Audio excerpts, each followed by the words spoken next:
Well, hello everybody. My name is Nick Matson. I'm going to be hanging out with you guys again tonight, and we're going to be talking about our book, Grave Mercy, which we just started, a book by Robin LaFevers, and we'll be talking about that. Looks like we have 0 viewers right now, so we're going to wait just a couple of minutes, see if anyone else would like to join us tonight. Even if we don't have people that are going to be interacting with us right now, we're going to have a chance. I'm just going to have a chance to share some of the things that I've been enjoying about the book, and I'll also put some questions up on Edmodo, so you can be watching this video and then you can be responding to all of those things afterwards as well, or during the chat if you do happen to be on right now. Let me see here. Looks like I just got some people that are on Edmodo right now. Going to see if I can refresh my page here. See one. Excellent. Very much fantastic. For some reason my thing doesn't want to refresh right now, so let me see if I can work on that.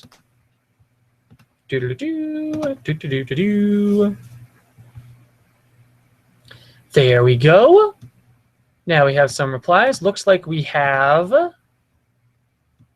a couple of people that are on right now. Hello to Nicole and to Miss Jenkins. We also have Tyler and we have Megan. Thank you for joining us, everybody. We appreciate you being here. It is around 4:31. We're going to be chatting until about 5 tonight. So I figure we might as well get ourselves going. While I was reading the book, something that immediately caught my eye was that mythos that Robin LaFevers had created in the story itself, kind of the backdrop for the book that we're reading right now. And that was the idea that there were 9 elder gods that were put down on the earth to be in charge of humanity, pretty much. And as the around, they have become saints, but they're actually those gods that are in between things that are going on. And those gods, put in air quotes there, those gods there they feed off of the praise and adoration of the followers that are below them, which I thought was interesting. It seemed to me to be very similar to other mythologies that I had heard of. And that was actually one of the first questions I wanted to ask you guys. Were there any mythologies that you were familiar with that were kind of similar to some of the mythologies that were in the beginning of Grave Mercy here? So let me throw up that question real fast on Edmodo, and you all can respond to that if you would like to. And I'm just going to be babbling here today as well. So you can respond on Edmodo over there, or you can just be listening to me and then respond afterwards, whatever is going to work better for you. I thought it was interesting in the book having it be that the followers of Saint Mortain or some of the other gods in the novel there, that they were being fed by the adoration and praise of their followers. It reminded me of Greek mythology and a lot of modern takes on Greek mythology. There was a movie that came out called Clash of the Titans, which was actually a remake of a movie that had been done a while ago, and it was based in Greek mythology, but the idea there is that the gods became more powerful as they had people that were worshiping them. And those are some ideas that also come up in the Percy Jackson series and a couple other places as well. If you have a couple other examples, feel free to post those on Edmodo. But that was the first thing that kind of stuck out to me while I was reading the novel Grave Mercy this week. So that was the first thing that I kind of wanted to talk about. Another thing that I found interesting about the book here was that tie-in with magic that it had. I've recently been reading the Harry Potter books. And in the Harry Potter books, a Bezoar stone is something that's mentioned a couple of times as something that would fight off poison. And in the beginning of the novel here, when Ismay is being tested to see if the poisoned wine will kill her, she is suddenly taken aback going, wait a minute, would the nuns have killed me if I wouldn't have been impervious to the poison there.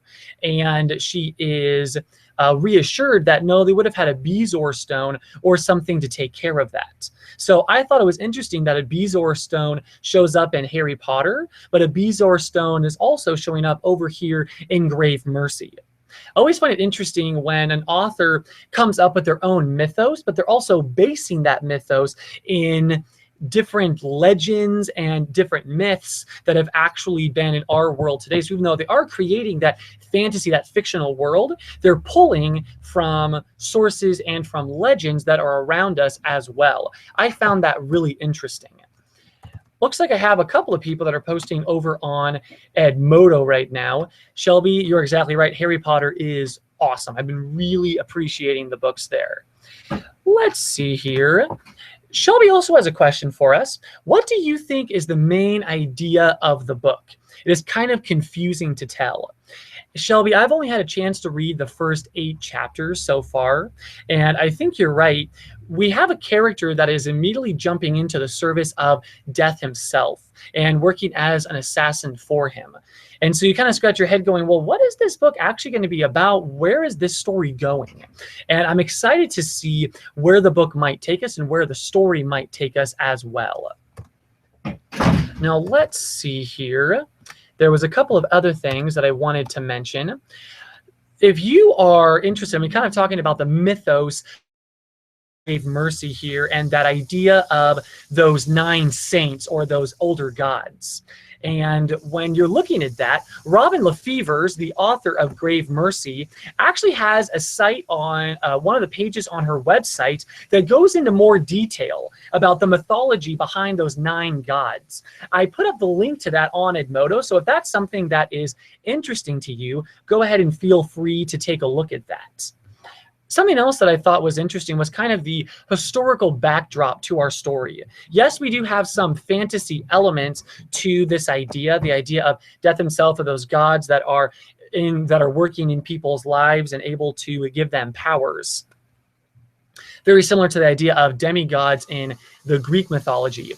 But when I was looking on Robin Lefevers' website, she was talking about a lot of the conflict between France and Britain that we are going to see in our story is actually based on actual events. And a lot of the historical characters that Ismay is going to run into, and a lot of the treachery and all of that intrigue that's going on in the castle itself were based on actual historical characters. And so there's also a link that I put up on Edmodo that goes into the historical aspects of Grave Mercy, and also the other 2 books in the series there, Dark Triumph and then Mortal Heart. So those are books that if you really like Grave Mercy as you're reading it, there is more books that are in the same series as well. I know that we really appreciated the books Cinder and all of the books that came after that. And so I thought it would be cool to also have these books and have it be that there would be other books that we could be reading along these same lines if this book caught your fancy.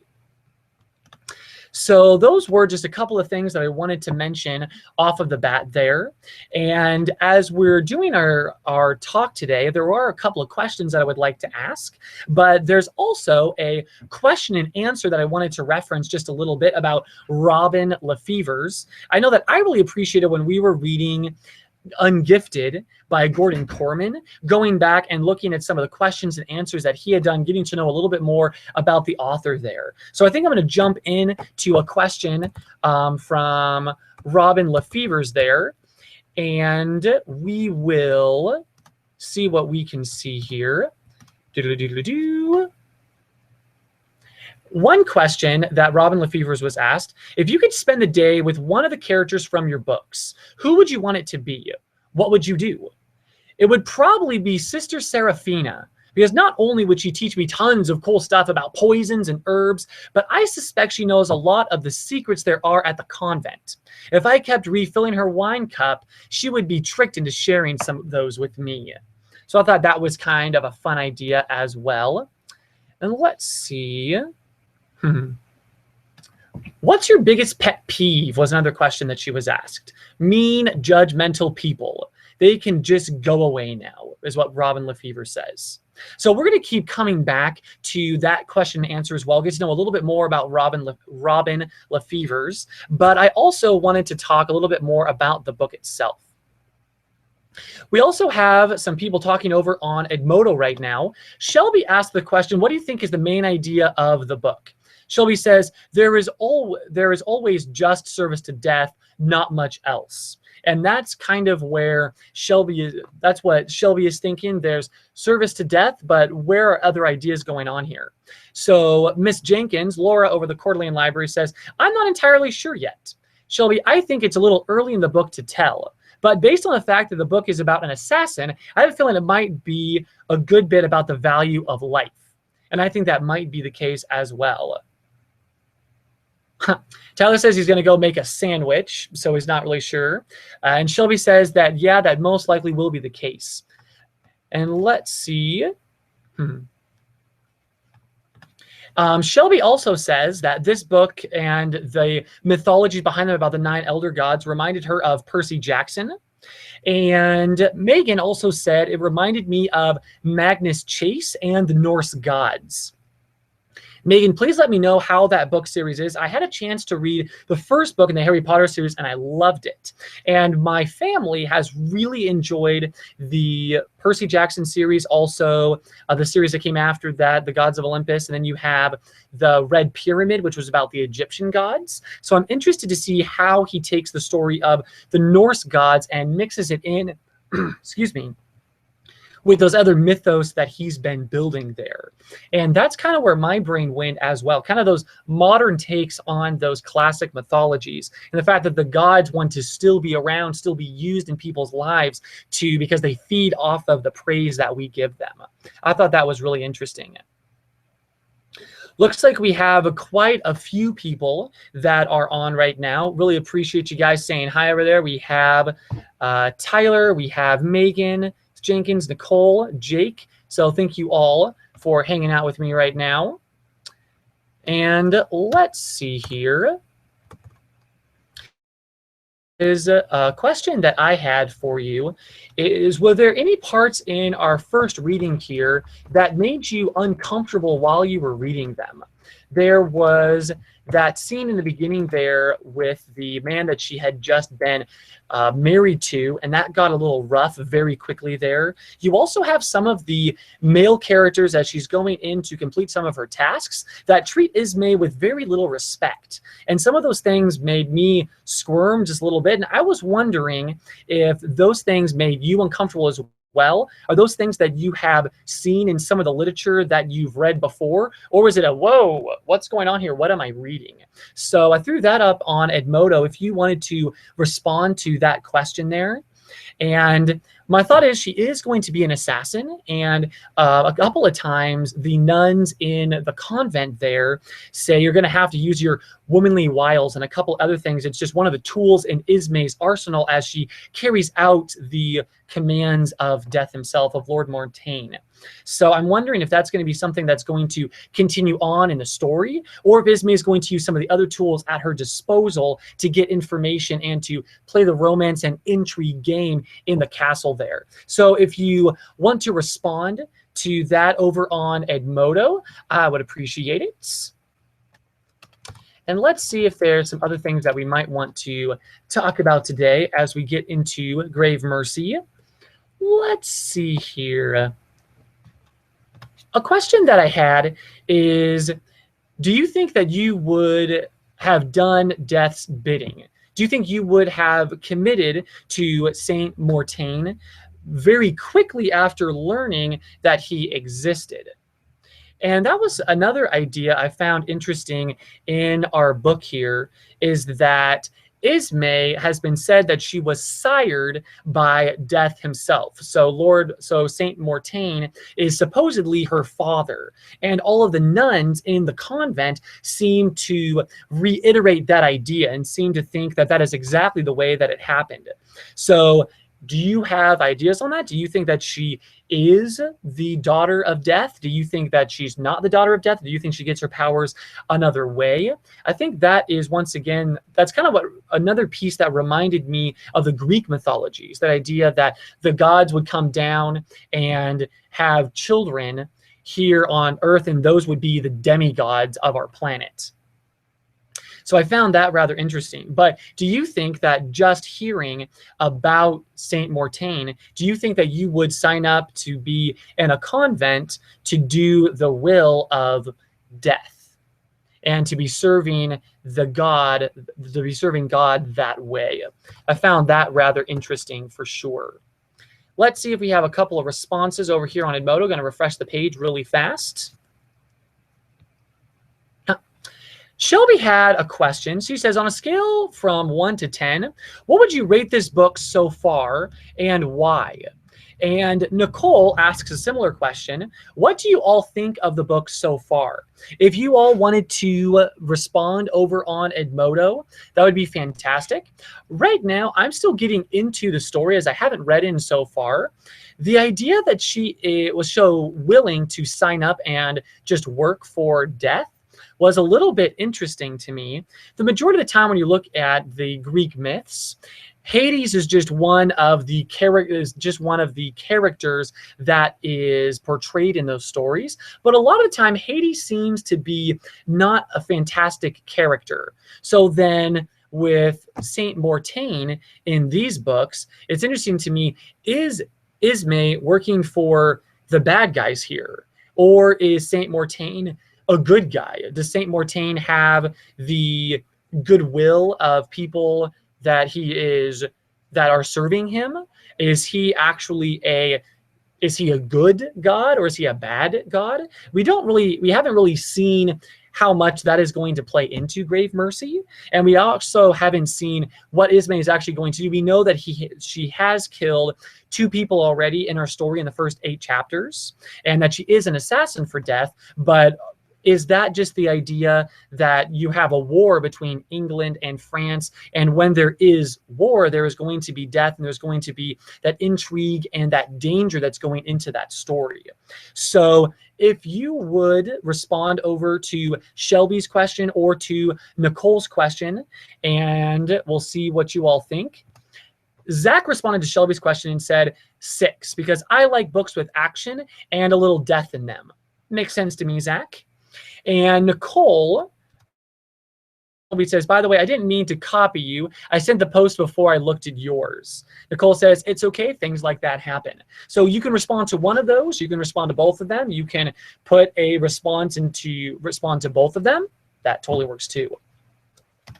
Right now, I want to go back to if I can find it, give me 1 second here, to that interview with Robin Lefevers. And let's see here.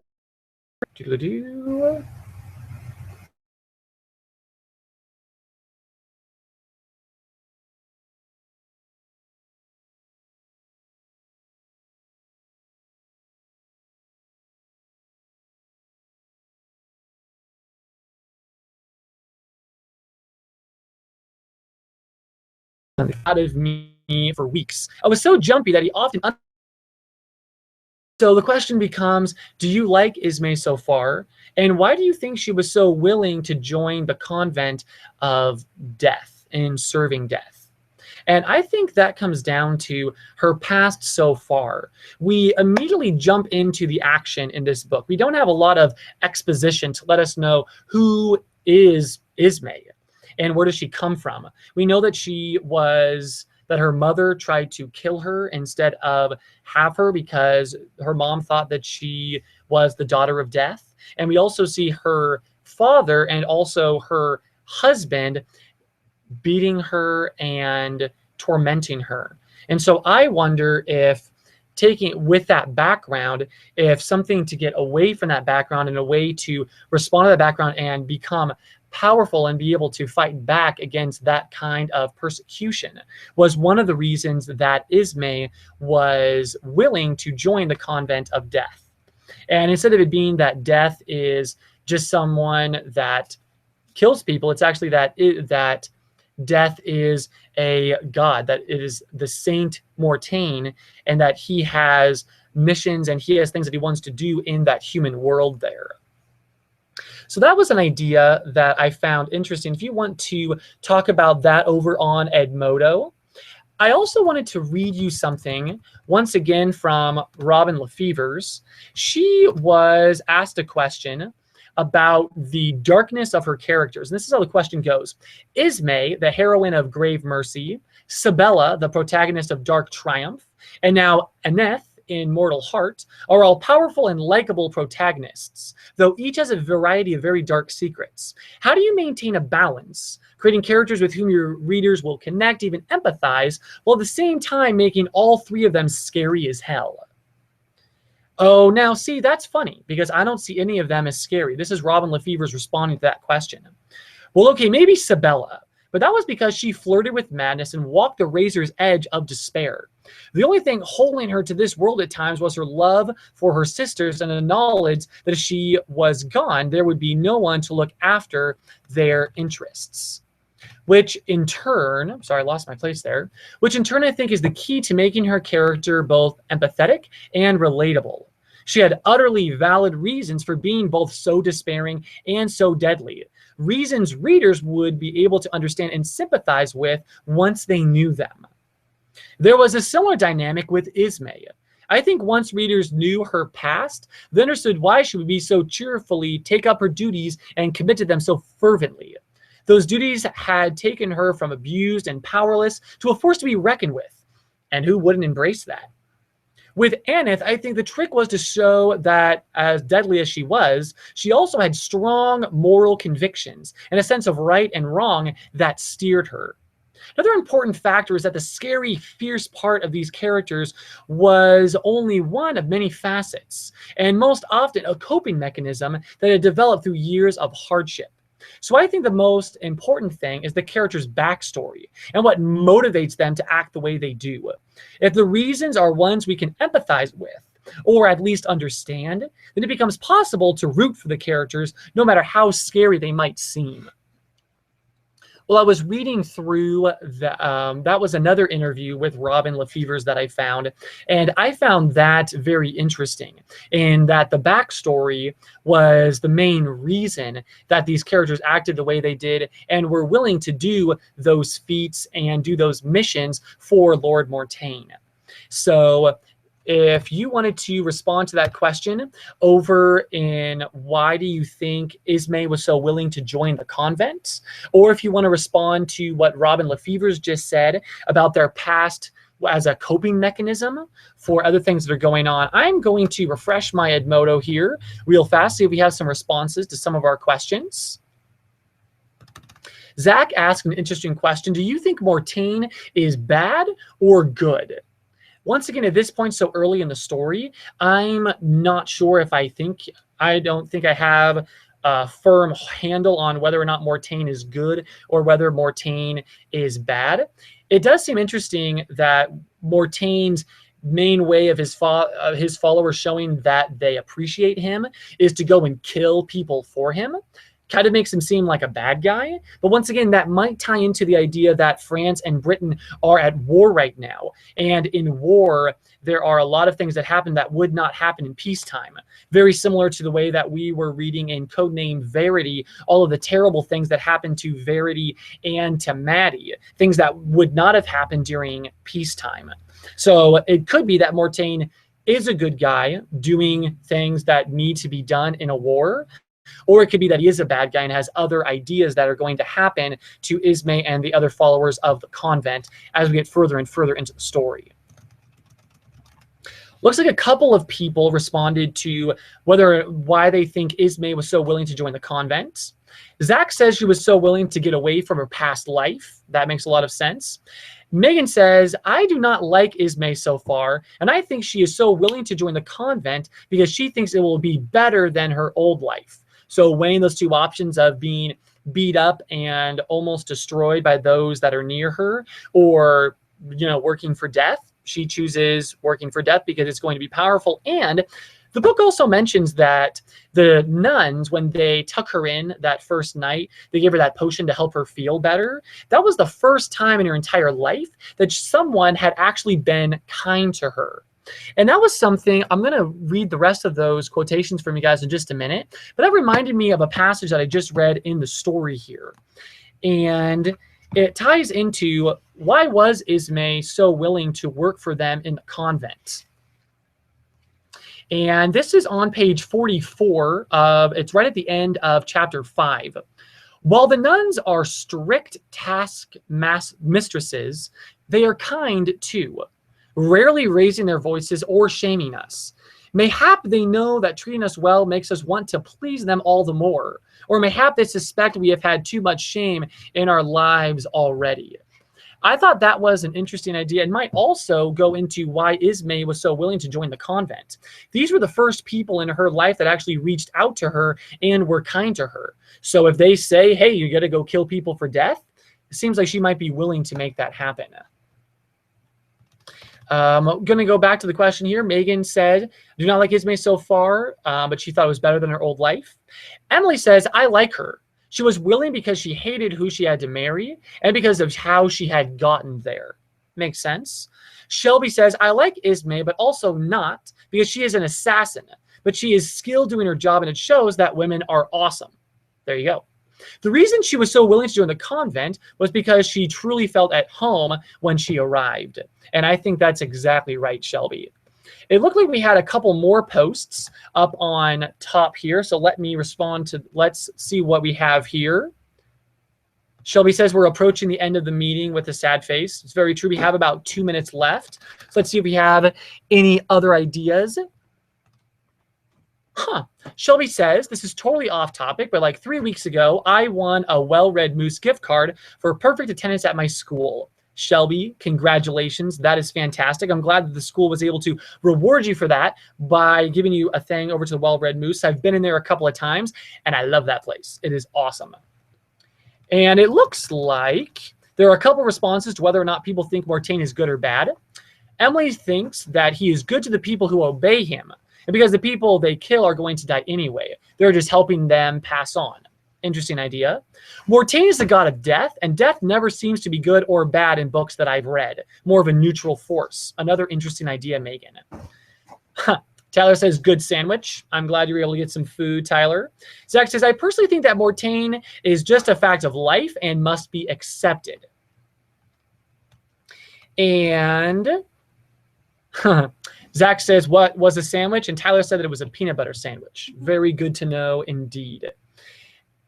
So we had a couple of responses to those questions. If you would like to respond to a couple others, that would be fantastic. We are at 5 o'clock. I want to do 2 quick plugs for you. The first one is that on next week, we're going to have Anna Wilson as our moderator right here on Edmodo. The week after that, we're going to have Tash McAdam, who is an international best-selling author. Tash is going to be talking to us about the way that Tash writes, and we're also going to have a chance for you all to ask Tash questions. So that's going to be 2 weeks from today. It's going to be from 4:30 to 5:30, so a little bit longer than we normally have. The week after that is going to be Thanksgiving, so we're not going to have a chat there. We're going to be about halfway through the book at that time, so you will be able to continue reading in December. So right now, I'm going to sign off as we are at 5 o'clock. I have a couple other questions that I might ask, or I might pass them along to Anna, who might ask them next week. Thank you all for joining me. Thank you all for responding on Edmodo and for participating in our chat tonight. And I will see, let me see if I can get to my screen to sign off here. Thank you once again for joining us. Have a great week, and we'll catch you guys next week. Thanks, guys. Bye.